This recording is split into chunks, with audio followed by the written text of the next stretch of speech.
Audio Jungle।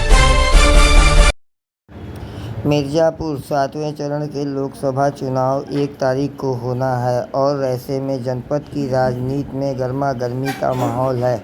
Akhilesh Yadav के उत्तर प्रदेश में 80 में से केवल भाजपा को 1 सीट जीतने वाले बयान पर अपना दल के राष्ट्रीय अध्यक्ष अनुप्रिया पटेल ने पलटवार किया।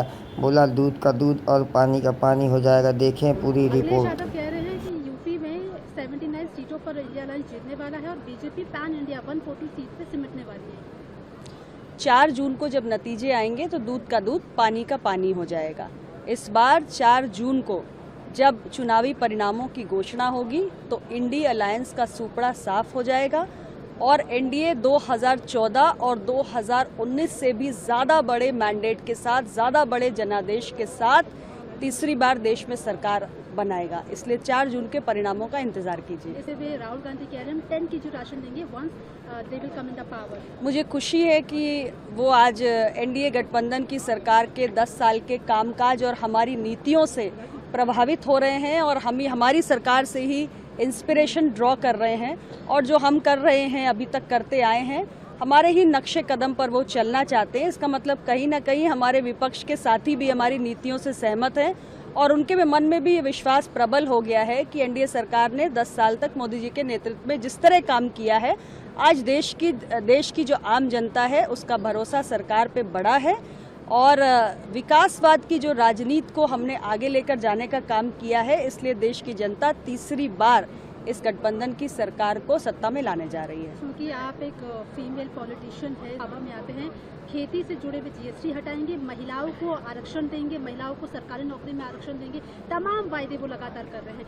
पेपर लीक का मुद्दा सबसे पहले सॉल्व करेंगे और इसके अलावा अग्निवीर योजना को खत्म करेंगे। देखिए, आज वो सत्ता से बाहर हैं तो तमाम किस्म के विषय उठा सकते हैं, महिलाओं की बात कर सकते हैं, लेकिन उन्हें इस देश के आम मतदाता ने सत्ता में एक बार नहीं कई बार मौका दिया है, लंबे समय तक 5 दशक तक मौका दिया है। क्या तब आपको आधी आबादी की चिंता नहीं सताती थी? हमारी सरकार को 2 बार देश की जनता ने मौका दिया और हमने अपने सरकार की जितनी नीतियां, योजनाएं, कार्यक्रम चलाए उसमें हमने ज्ञान की बात की, यानी गरीब, युवा, अन्नदाता, किसान और नारी शक्ति, यानी महिलाएं हमारी प्राथमिकता में रही हैं। और आप एक सिरे से सारी योजनाएं उठाकर देख लीजिए, चाहे उज्ज्वला गैस का कनेक्शन दिया हो, चाहे हर घर नल से जल पहुंचाया हो, या हमने मुद्रा योजना के तहत लोन दिए हो, या हमने महिलाओं को जो आवास बनाए उसका मालिकाना हक दिया हो। हमारी जो भी योजनाएं रही वो नारी शक्ति को सशक्त करने की दिशा में रही। हम महिलाओं को लखपति दीदी बना रहे हैं, हम और 3 करोड़ महिलाओं को लखपति दीदी बनाएंगे, उन्हें ड्रोन पायलट ट्रेनिंग देंगे। तो महिलाओं के लिए हमने सिर्फ वादे नहीं किए बल्कि हमने बहुत कुछ करके दिखाया।